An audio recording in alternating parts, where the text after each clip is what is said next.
नमस्कार, मैं हूं प्रज्ञा। बिहारी न्यूज में आपका स्वागत है। आज है 13 अप्रैल, दिन गुरुवार। खबरों की ओर बढ़ने से पहले एक नजर सुर्खियों पर। राज्य के सभी जिलों में सुखाड़ क्षेत्र होंगे चिन्हित। राजस्व एवं भूमि सुधार विभाग में होगा 10,000 से ज्यादा पदों पर नियुक्ति। बिहार बोर्ड 12वीं कंपार्टमेंटल परीक्षा डेट शीट और एडमिट कार्ड जारी। बीजेपी जेडीयू के बाद आरजेडी भी मनाएगा अंबेडकर जयंती। दूध उत्पादन में राष्ट्रीय औसत से आगे बिहार। अब चलिए बढ़ते हैं बिहार के अब तक की 25 बड़ी खबरों की ओर विस्तार से। गेल गैस लिमिटेड के 120 पदों पर आवेदन करने की तिथि बढ़ी आगे। गेल गैस लिमिटेड के द्वारा सीनियर एसोसिएट और जूनियर एसोसिएट 120 पदों के लिए रिक्रूटमेंट नोटिफिकेशन जारी किया गया था। इसके लिए अगर एजुकेशनल क्वालिफिकेशन की बात करें तो हर पद के लिए एलिजिबिलिटी क्राइटेरिया, आयु सीमा समेत अनेक क्राइटेरिया अलग अलग रखे गए हैं। ऐसे में युवाओं को बताया जाता है कि वे नौकरी के लिए आवेदन करने से पहले ऑफिशियल नोटिफिकेशन जरूर पढ़ ले। इच्छुक और योग्य अभ्यर्थी आधिकारिक वेबसाइट gailgas.com पर जाकर 17 अप्रैल 2023 तक ऑनलाइन अप्लाई कर सकते हैं। बता दें कि पहले आवेदन करने की तारीख 10 अप्रैल तक निर्धारित की गई थी, जिसे अब बढ़ाकर 17 अप्रैल कर दी गई है। राज्य के सभी जिलों में सुखाड़ क्षेत्र होंगे चिन्हित। अप्रैल के महीने की शुरुआत में ही राज्य में गर्मी ने अपना कहर दिखाना शुरू कर दिया है। ऐसे में विभाग के अपर मुख्य सचिव के द्वारा सभी राज्य के सभी जिलों में जिलाधिकारियों की अध्यक्षता में गठित महामारी कमेटियों को निर्देश दिया गया है कि वे सुखाड़ से होने वाली बीमारियों के संभावित क्षेत्रों को पहले के अनुभव के आधार पर चिन्हित कर ले, ताकि ऐसे क्षेत्र में कहीं भी सुखाड़ से बीमारी होती है तो बिना देरी किए उसके बचाव और इलाज का काम शुरू किया जा सके। बता दें कि इसकी मॉनिटरिंग की जिम्मेदारी अपर मुख्य सचिव के द्वारा राज्य स्वास्थ्य समिति को दी गई है। आपकी जानकारी के लिए बता दें कि जिलाधिकारियों की अध्यक्षता में गठित की गई महामारी कमेटी में जिन पदाधिकारी को सदस्य के रूप में शामिल किया गया है उनमें उप विकास आयुक्त, आरक्षी अधीक्षक, सिविल सर्जन, आपूर्ति विभाग, आपदा प्रबंधन विभाग और लोक स्वास्थ्य अभियंत्रण विभाग के पदाधिकारी को शामिल किया गया है। बिहारी बर्थडे में आज हम बात करेंगे एन मंडल के बारे में। एन मंडल का जन्म आज ही के दिन 1986 में हुआ था। यह भारतीय फिल्म और टेलीविजन उद्योग में एक भारतीय निर्देशक, संपादक और निर्माता है। बता दें कि एन मंडल लोग 2018 में आई आस्था के पर्व छठ, 2019 में आई डार्क नाइट और 2019 में ही आई मुक्ति अभिषेक से के लिए जाने जाते हैं। इसके अलावा ये सिनसिन फिल्म फेस्टिवल के संस्थापक और निदेशक भी हैं। आपकी जानकारी के लिए बता दें कि एन मंडल एक प्रोडक्शन कंपनी भी चलाते हैं जिसका नाम सिवाय प्रोडक्शन प्राइवेट लिमिटेड है। इसके अलावा यह आनंद फिल्म प्रोडक्शन हाउस के भी मालिक है। इनकी रुचि सोशल वर्क में भी है। इन्होंने कई टीवी शो में पोस्ट प्रोडक्शन का काम किया है, जिनमें बहुरानिया, जीवन साथी, लागी, तुझसे लगन समेत कई नाम शामिल है। इन्होंने अभिनेता, निर्देशक के रूप में क्षेत्रीय मैथिली फीचर फिल्म में भी अपना योगदान दिया है। राज्य के सरकारी स्कूलों में इस दिन तक बटेंगी पाठ्य पुस्तकें। बीते मंगलवार से राज्य में सरकारी स्कूलों में पढ़ने वाले कक्षा 1 से कक्षा 8 तक के बच्चों को पाठ्य पुस्तक देने की शुरुआत कर दी गई है, जो कि 15 अप्रैल तक जारी रहेगी। हालांकि पूरे राज्य में पुस्तक देने का काम 15 मई तक पूरा किया जाएगा। शिक्षा विभाग के अपर मुख्य सचिव दीपक कुमार सिंह के द्वारा कहा गया है कि राज्य के हर सरकारी स्कूलों में बच्चों को किताबें देने का काम 15 मई तक हर हाल में पूरा हो जाना चाहिए। आपकी जानकारी के लिए बता दें कि राज्य में ऐसा 5 वर्ष बाद हो रहा है कि बच्चों को किताबें दी जा रही हैं। दरअसल 2018 से राज्य सरकार के द्वारा बच्चों को किताबें के बदले उनके बैंक अकाउंट में पैसे देने की शुरुआत कर दी गई थी, लेकिन इसका परिणाम खराब आया, जिसके बाद एक बार फिर से पुराने नियम को लागू करते हुए पैसे के बदले बच्चों को किताबें उपलब्ध कराई जा रही है।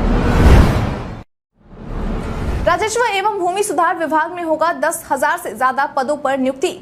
राजस्व एवं भूमि सुधार विभाग के द्वारा दी गई सूचना के अनुसार राज्य में भू अभिलेख एवं परिमाप निदेशालय के अधीन विशेष सर्वेक्षण कार्यक्रम के अंतर्गत मानदेय आधारित संविदा पदों पर नियोजन के लिए 10,000 से भी ज्यादा नियुक्तियां की जाएंगी। बता दें कि उनके द्वारा दी गई जानकारी के अनुसार इस नियुक्ति प्रक्रिया में हिस्सा लेने और परीक्षा में आवेदन करने की तारीख की शुरुआत 13 अप्रैल से होगी। वहीं आवेदन करने की अंतिम तारीख 12 मई तक निर्धारित की गई है। इसके अलावा आवेदन पत्र में सुधार करने के लिए 18 मई से लेकर 20 मई तक का समय दिया जाएगा। अगर आप भी इसके बारे में अन्य जानकारी हासिल करना चाहते हैं या और भी विस्तार से जानना चाहते हैं तो आप आधिकारिक वेबसाइट bceceboard.bihar.gov.in पर जाकर सभी जानकारी हासिल कर सकते हैं। ट्विटर पर ट्रेंड कर रहा हैशटैग शिक्षक नियमावली वापस लो। बिहार सरकार के द्वारा सोमवार को मुख्यमंत्री की कैबिनेट बैठक में 7वें चरण की शिक्षक बहाली को लेकर नए नियमावली पर मुहर लगाया गया था। वहीं इस नियमावली को लेकर राज्य में लगातार शिक्षक अभ्यर्थियों के द्वारा विरोध किया जा रहा है। इसी कड़ी में बीते दिन ट्विटर पर लगातार हैशटैग शिक्षक नियमावली वापस लो ट्रेंड कर रहा था। वहीं इस हैशटैग का इस्तेमाल करते हुए उत्तीर्ण नियोजित शिक्षक संघ के प्रदेश प्रवक्ता अश्वनी पांडे के द्वारा ट्वीट करते हुए लिखा गया है कि न ट्रांसफर की कोई नीति रही, न MACP की कोई नीति रही, न नियोजन इकाई से मुक्ति हुई, न सेवा निरंतरता और न ही वेतन संरक्षण का लाभ। जारी बिहार के नियोजित शिक्षक तेरा भाग्य ही खराब है, क्योंकि बिहार में चाचा भतीजा का जो सरकार है। बता दें कि बीते दिन भी बिहार की राजधानी पटना में शिक्षक अभ्यर्थियों के द्वारा सड़क पर सरकार के खिलाफ विरोध प्रदर्शन किया गया। खिलाड़ियों को नौकरी देने के लिए लॉन्च होगा ऐप। बिहार के वैसे खिलाड़ी जिन्होंने खेल में मेडल जीता है, उन्हें नौकरी उपलब्ध करवाने के लिए बहुत जल्द ही एक ऐप को लॉन्च किया जाएगा। बता दें कि मुख्यमंत्री नीतीश कुमार के द्वारा किए गए घोषणा के बाद इस ऐप को धरातल पर उतारने के लिए कला संस्कृति एवं युवा विभाग की ओर से तैयारियां शुरू कर दी गई है। बता दें कि इस बारे में विभाग की प्रधान सचिव वंदना प्रेयसी का कहना है कि इस ऐप को बहुत जल्द ही लॉन्च किया जाएगा। खेल को बढ़ावा मिल सके, इसलिए मुख्यमंत्री नीतीश कुमार के द्वारा यह घोषणा की गई थी कि मेडल लाओ और नौकरी पाओ। उनके द्वारा किए गए घोषणा के बाद इस काम पर लगातार विभाग के द्वारा काम किया जा रहा है और बहुत जल्द ही इसे धरातल पर भी उतार दिया जाएगा। उन्होंने बताया कि इस ऐप के जरिए खिलाड़ी अपनी सारी जानकारी इसमें डालेंगे, जिसकी मदद से उन्हें नौकरी लेने में सहूलियत मिलेगी। बिहारी पर्यटन में आज हम बात करेंगे भागलपुर का संग्रहालय के बारे में। हमारी संस्कृति की ऐतिहासिक विरासत को संजोए हुए इस संग्रहालय में 3000 वर्ष पुरानी पांडुलिपियां रखी गई है। इतना ही नहीं, यहाँ मुगल कालीन प्राचीन समय के कलाकृतियां, आर्ट गैलरी, सोने चांदी के सिक्के, हीरे जवाहरात और विभिन्न जीव जंतुओं की मूर्तियां मौजूद है। ये सभी चीज बिहार के कोने कोने से खोजकर इस म्यूजियम में रखा गया है। यदि आप भारत के पुराने इतिहास को जानने में रुचि रखते हैं तो एक बार आपको भागलपुर के इस म्यूजियम में जरूर आना चाहिए, क्योंकि यहाँ आपको उस जमाने की कई चीजें देखने को मिल जाएंगे। 11 नवंबर 1976 को अस्तित्व में आया भागलपुर संग्रहालय कलाकृतियों और पुरातात्विक अवशेषों के संग्रह के साथ भागलपुर में एक दर्शनीय स्थल है। दूध उत्पादन में राष्ट्रीय औसत से आगे बिहार के ग्रामीण व शहरी इलाकों में दूध उत्पादन से दूध बिक्री के आंकड़े का मिलान करने पर यह जानकारी निकलकर सामने आई है कि बिहार में प्रतिदिन एक व्यक्ति 400 ग्राम दूध पी रहा है। वहीं वर्ष 2006 में यह आंकड़ा 154 ग्राम प्रति व्यक्ति प्रतिदिन था। यानी कि इन 17 वर्षों के बीच का अंतर देखें तो अब 246 ग्राम अधिक दूध का सेवन बिहार का प्रति व्यक्ति कर रहा है। वहीं अगर देश के प्रति व्यक्ति प्रतिदिन दूध पीने के आंकड़े को देखें तो 2021 तक देश में प्रति व्यक्ति प्रतिदिन 407 ग्राम दूध पी रहा था, तो अब 444 ग्राम हो गया है। यानी कि 2021 की तुलना में आज के समय में देश में प्रति व्यक्ति प्रतिदिन दूध के सेवन में 44 ग्राम की वृद्धि आई है। इसके साथ ही बिहार अब दूध उत्पादन में भी राष्ट्रीय औसत से आगे निकल गया है। बता दें कि देश में दूध उत्पादन को राष्ट्रीय औसत 5.328% है, जबकि बिहार में दूध उत्पादन का राष्ट्रीय प्रतिशत 7.3% है। इसरो के युवा वैज्ञानिक कार्यक्रम के लिए बिहार के 45 छात्र चयनित। बिहार के स्कूलों में 10वीं कक्षा में पढ़ रहे 45 छात्रों का चयन भारतीय अनुसंधान संगठन यानी कि इसरो के युवा वैज्ञानिक कार्यक्रम के लिए किया गया है। बता दें कि इन 45 चयनित किए गए छात्रों को इसरो की ओर से अंतरिक्ष प्रौद्योगिकी पर बुनियादी ज्ञान के लिए 15 से 26 मई तक प्रशिक्षण दिया जाएगा।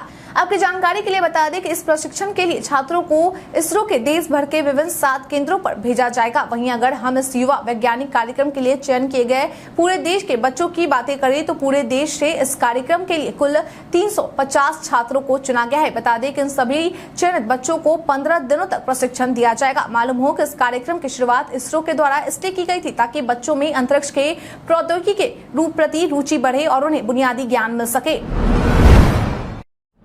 बीजेपी जेडीयू के बाद आरजेडी भी मनाएगा अंबेडकर जयंती। राष्ट्रीय जनता दल के प्रदेश प्रवक्ता एजाज अहमद के द्वारा बीते दिन बुधवार को एक बयान जारी कर यह जानकारी दी गई है कि आगामी 14 अप्रैल को आरजेडी की ओर से राज्य के सभी प्रखंडों के मुख्यालय में बाबा साहेब डॉक्टर भीमराव अंबेडकर की जयंती समारोह का आयोजन किया जाएगा। उन्होंने बताया कि इस कार्यक्रम की तैयारी को लेकर पार्टी स्तर से सभी जिला अध्यक्ष को राज्य कार्यालय के द्वारा निर्देशित किया गया है कि वे बाबा साहेब की जीवनी, उनके योगदान, उनके विचार को बताने के लिए कार्यक्रम आयोजित करे और इसे सफल बनाने के लिए प्रचार प्रसार करे। हुई। उन्होंने कहा कि आज के समय में केंद्र सरकार के द्वारा बाबा साहेब के संविधान और लोकतांत्रिक प्रक्रिया को धत्ता बताकर समाज में नफरत फैलाने का काम किया जा रहा है। देश के गरीब, शोषित, वंचित को उनके अधिकार से वंचित किया जा रहा है, जो चिंता की बात है। इसलिए हमें इसके खिलाफ सजग होना होगा। हमें एकजुट होकर वैसी शक्तियों को जवाब देना होगा जो देश का माहौल खराब करने की कोशिश कर रहे हैं और नफरत के सहारे नौजवानों को भ्रमित करने की कोशिश कर रहे हैं। आईसीआईसीआई बैंक में दिन दहाड़े 40 लाख की लूट। इन दिनों अपराधी बेखौफ होकर आपराधिक घटनाओं को अंजाम दे रहे हैं। बता दें कि ताजा मामला पूर्वी चंपारण का है, जहां बीते दिन बिहार के पूर्वी चंपारण जिले में अपराधियों के द्वारा आईसीआईसीआई बैंक को अपना निशाना बनाते हुए दिन दहाड़े लूट की घटना को अंजाम दे दिया गया। बता दें कि मिली जानकारी के अनुसार बीते दिन 5 हथियारबंद अपराधी के द्वारा बैंक में घुसकर 40 लाख रुपए की लूट की गई और फिर वे फरार हो गए। मालूम हो कि बैंक से 40 लाख लूट की यह घटना पूर्वी चंपारण जिले में स्थित एक छोटा शहर चकिया का बताया जा रहा है। हालांकि लूट के बाद इस मामले की सूचना पुलिस को दी गई, जिसके बाद मौके पर पहुंची पुलिस के द्वारा मामले की जांच की जा रही है। वहीं इस घटना के बाद लोगों में और इलाके में दहशत का माहौल बना हुआ है। बिहार बोर्ड 12वीं कंपार्टमेंटल परीक्षा डेट शीट और एडमिट कार्ड जारी। अगर आप भी बिहार बोर्ड 12वीं कंपार्टमेंटल परीक्षा 2023 देने वाले हैं तो यह खबर आपके लिए है। दरअसल बीते दिन बिहार विद्यालय परीक्षा समिति के द्वारा बिहार बोर्ड कक्षा 12वीं कंपार्टमेंटल परीक्षा 2023 का डेट शीट और एडमिट कार्ड जारी कर दिया गया है। बता दें कि जारी की गई डेट शीट के अनुसार परीक्षा 2 पालियों में आयोजित की जाएगी, जिसमें पहली पाली की परीक्षा का समय सुबह 9:30 बजे से 12:45 बजे तक निर्धारित किया गया है। तो वहीं दूसरी पाली की परीक्षा का समय दोपहर 2 बजे से शाम 5:15 तक निर्धारित किया गया है। बता दें कि व्यवहारिक परीक्षा की शुरुआत 20 अप्रैल से होगी, जो कि 22 अप्रैल 2023 तक चलेगी। इसके अलावा बोर्ड की ओर से कंपार्टमेंटल परीक्षा के लिए जो एडमिट कार्ड जारी किया गया है उसे छात्र बिहार बोर्ड के आधिकारिक वेबसाइट senior-secondary.biharboardonline.com पर जाकर डाउनलोड कर सकते हैं। अगले 2 दिनों तक गर्मी से नहीं मिलेगी राहत। बिहार में गर्मी का सितम अब लगातार बढ़ रहा है। प्रदेश में तापमान अब 40 डिग्री के आसपास दर्ज किया जा रहा है। स्थिति यह है कि न्यूनतम तापमान भी 21 डिग्री सेल्सियस तक दर्ज किया जा रहा है। भारतीय मौसम केंद्र की तरफ से जारी अपडेट के अनुसार पटना में अब तेजी से गर्मी बढ़ने की संभावना जताई जा रही है। तेज गर्मी के कारण अब इसका असर जनजीवन पर पड़ने वाला है। अब तो स्थिति यह हो गई है कि दोपहर में सड़कें सुनसान होने लगी हैं। विभाग की तरफ से जारी अपडेट के अनुसार 1-2 दिन में तापमान में 2 से 3 डिग्री तक बढ़ोतरी देखने को मिलेगी। पटना मौसम केंद्र की तरफ से जारी अपडेट के अनुसार 14-15 अप्रैल से लू चलने की आशंका जताई गई है। विभाग की माने तो पछुआ हवा के कारण प्रदेश में गर्मी तेज पड़ने की संभावना जताई जा रही है। प्रारंभिक पूर्वानुमान के अनुसार बिहार के किसी क्षेत्र में सामान्य या इससे अधिक बारिश होने की संभावना नहीं है। भ्रष्टाचार और आय से अधिक संपत्ति रखने वाले इन अधिकारियों को नहीं मिली राहत।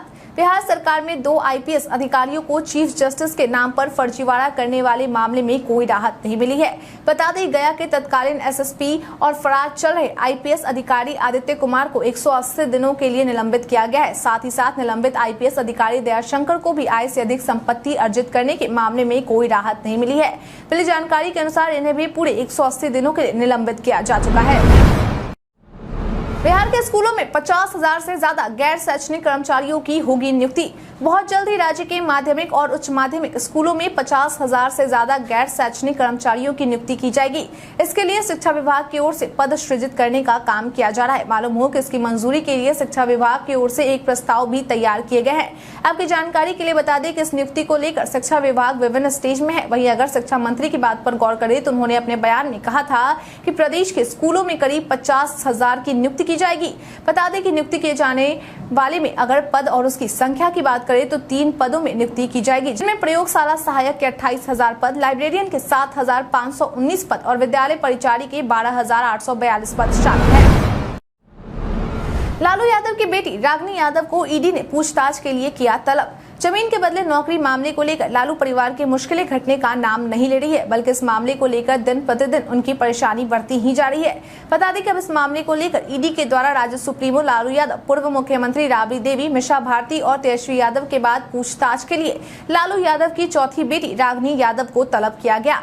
मालूम हो कि बीते दिन यानी कि बुधवार को रागिनी यादव पूछताछ के लिए ईडी हेडक्वार्टर पहुंची, तो उस दौरान उनके साथ उनके पति भी मौजूद रहे। हालांकि हेडक्वार्टर के गेट के पास छोड़कर उनके पति निकल गए थे। बता दें कि इस केस में लालू प्रसाद यादव की बड़ी बेटी मीसा भारती से भी 25 मार्च को पूछताछ की गई थी। तेजस्वी की बिटिया से मिले सीएम नीतीश। इन दिनों बिहार के मुख्यमंत्री नीतीश कुमार दिल्ली के दौरे पर है। ऐसे में बीते दिन सीएम नीतीश ने बिहार के उप मुख्यमंत्री तेजस्वी यादव की बिटिया से भी मुलाकात की। उन्होंने उसे गोद से उठाकर खूब लाड दुलार किया। बता दें कि इस दौरान उनके साथ जेडीयू के राष्ट्रीय अध्यक्ष ललन सिंह भी मौजूद रहे। वहीं सीएम नीतीश के दोनों ओर तेजस्वी यादव और तेजस्वी यादव की पत्नी राजश्री यादव रही, जो काफी खुश नजर आ रहे थे। बता दें कि इस बात की जानकारी खुद तेजस्वी यादव के द्वारा अपने सोशल मीडिया अकाउंट पर एक पोस्ट शेयर करके दी गई है। मालूम हो कि तेजस्वी यादव ने कुछ तस्वीरें शेयर करते हुए लिखा है कि अभिभावक आदरणीय मुख्यमंत्री श्री नीतीश कुमार जी ने सुपुत्री कात्यायनी को अपना आशीर्वाद और प्यार दिया। वहीं शेयर की गई इस तस्वीर में नीतीश कुमार कात्यायनी को गोद में लिए नजर आ रहे हैं और उनके दोनों ओर तेजस्वी और राजश्री खड़े हैं। इस दौरान सीएम नीतीश काफी खुश नजर आ रहे हैं। पीएम मोदी ने लालू यादव पर कसा तीखा तंज। बीते दिन देश के प्रधानमंत्री के द्वारा बिना किसी का नाम लिए हुए राजा सुप्रीमो और जमीन के बदले नौकरी मामले में दोषी लालू यादव पर तीखा तंज कसा गया। उन्होंने कहा कि देश को एक बड़ा रेल नेटवर्क मिला था, लेकिन उस पर हमेशा एक राजनीतिक स्वार्थ हावी रहा। उन्होंने कहा कि उस दौरान स्वार्थ देखकर यह निर्णय लिया जाता था कि कौन सी ट्रेन चलेगी। हालत यह थी कि रेलवे की भर्तियों में भी भ्रष्टाचार होता था। गरीब लोगों की जमीन को लेकर उन्हें नौकरी का झांसा दिया जाता था, लेकिन जब देश के लोगों ने स्थिर सरकार बनाई तब जाकर बदलाव आना शुरू हुआ और आज भर भारतीय रेलवे का कायाकल्प होते देख गर्व से भर गया है। उन्होंने कहा कि यह देश के लिए बेहद दुर्भाग्य है कि रेलवे जैसी महत्वपूर्ण व्यवस्था जो सामान्य मानव के लिए जीवन का इतना बड़ा हिस्सा है, लेकिन उसे भी राजनीति का अखाड़ा बना दिया गया था। भारत के इतिहास में आज की तारीख है बेहद खास। लाल किले का 1648 में निर्माण पूरा हुआ। सिखों के 10वें गुरु गोविंद सिंह ने 1699 में खालसा पंथ की स्थापना की। भारत में 1939 में अंग्रेजों के साथ हथियारबंद संघर्ष के लिए इंडियन रेड आर्मी का गठन हुआ। सन 1952 में स्वतंत्र भारत की पहली संसद का सत्र शुरू हुआ। देश का पहला ध्वजवाहक जहाज INS 1978 में दिल्ली सेवा मुक्त हुआ था। भारतीय क्रिकेट टीम ने 1984 में शारजाह में पाकिस्तान को 58 रनों से हराकर पहली बार एशिया कप जीता। नई दिल्ली में 1994 में स्किप का स्वर्ण जयंती सत्र संपन्न हुआ। राधा दत्ता 2000 में मिस यूनिवर्स चुनी गई। विश्वनाथ आनंद 2005 में चौथी बार विश्व शतरंज चैंपियन बने। भारत की पहली फिल्म श्री पुंडलिक का निर्माता फिल्मकार दादा साहेब तोड़ने का जन्म 1890 को हुआ। आज के दिन को जलियांवाला बाग हत्याकांड स्मृति दिवस और खालसा पंथ स्थापना दिवस के रूप में मनाया जाता है। भारत में आज हम बात करेंगे मेगा टेक्सटाइल पार्कों के बारे में। सोशल मीडिया पर कई सूचनाएं वायरल होती है, लेकिन सभी सच हो ये जरूरी नहीं है। इसी कड़ी में आज हम बात करेंगे मेगा टेक्सटाइल पार्कों के बारे में। दरअसल PIB ने अपने ट्वीट में लिखा है कि तेलंगाना टुडे दावा करता है कि टेक्स्ट मीन इंडिया PM मित्रा योजना के तहत स्थापित किए जाने वाले 7 मेगा टेक्सटाइल पार्कों की सूची से तेलंगाना को बाहर कर दिया है। PIB ने अपने ट्वीट में आगे लिखा है कि दावा झूठा है। वरंगल तेलंगाना मेगा टेक्सटाइल के लिए चुनी गई 7 साइटों में से एक है।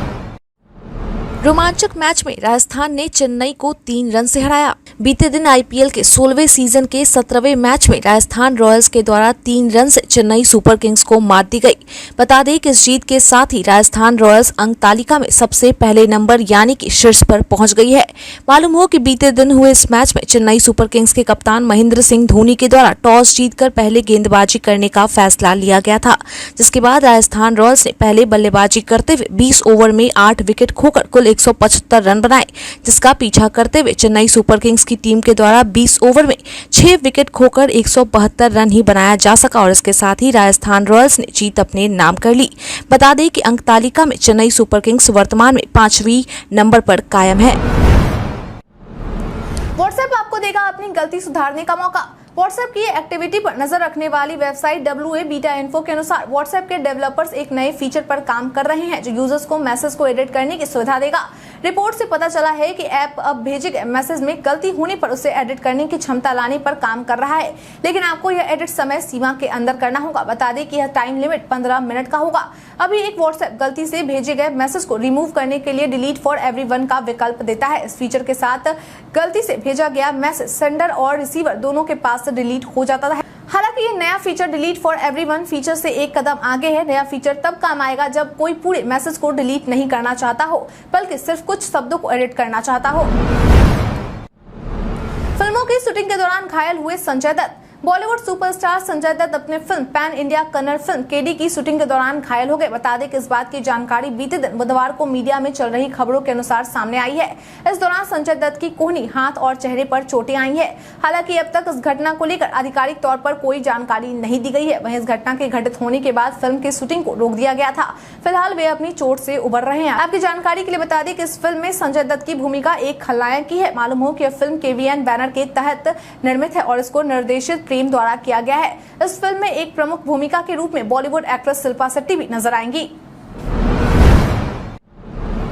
सीएम नीतीश पर तंज कसते हुए सुशील मोदी ने कह दी ये बात। नीतीश कुमार के दिल्ली दौरे को लेकर बिहार सरकार के पूर्व डिप्टी सीएम सुशील कुमार मोदी ने तंज कसा है। तंज कसते हुए उन्होंने कहा है कि मेरे हुए घोड़े पर आप कितना भी चाबुक मारेंगे, कुछ हासिल नहीं होगा। नीतीश कुमार लाख कोशिश कर ले, लेकिन वह नरेंद्र मोदी को 2024 में तीसरी बार भी प्रधानमंत्री बनने से नहीं रोक पाएंगे। अपनी बातों को आगे बढ़ाते हुए उन्होंने कहा कि फोटो खिंचवा लेने और साथ में चाय पी लेने से जनता का भरोसा नहीं बढ़ता है। मोदी सरकार पर देश की जनता भरोसा करती है। साथ ही साथ उन्होंने नरेंद्र मोदी के लोकप्रियता को चरम पर बताया। बीते दिन हमारे द्वारा पूछे गए सवाल का आप लोगों में से बहुत लोगों ने अपना जवाब हमें हमारे कमेंट सेक्शन बॉक्स में लिख कर दिया था। जिन्होंने हमारे द्वारा पूछे गए सवाल का जवाब दिया है उनके नाम है सन्नी सहनी, राहुल कुमार, पंकज कुमार दास, मृत्युंजय कुमार, संजय कुमार, प्रमोद राम, मधुलता, धर्मेंद्र कुमार, कुश कुमार यादव, सुनील कुमार चौरसिया, सोता रॉय, रुन्नू गोलू कुमार, रविशंकर, रवि कुमार राम, बिट्टू कुमार राज। इसके साथ ही बढ़ते हैं आज के सवाल की ओर। आज का सवाल है 2024 लोकसभा चुनाव में विपक्षी एकता बीजेपी पर कितना असर डाल सकती है? अपना जवाब हमें हमारे कमेंट सेक्शन में लिखकर जरूर बताएं। आज के लिए इतना ही। बिहार की तमाम खबरों के साथ बने रहने के लिए देखते रहें बिहारी न्यूज। और साथ ही अगर आप यूट्यूब से देख रहे हैं तो चैनल को सब्सक्राइब करना और अगर आप फेसबुक से देख रहे हैं तो पेज को फॉलो करना ना भूलें। धन्यवाद।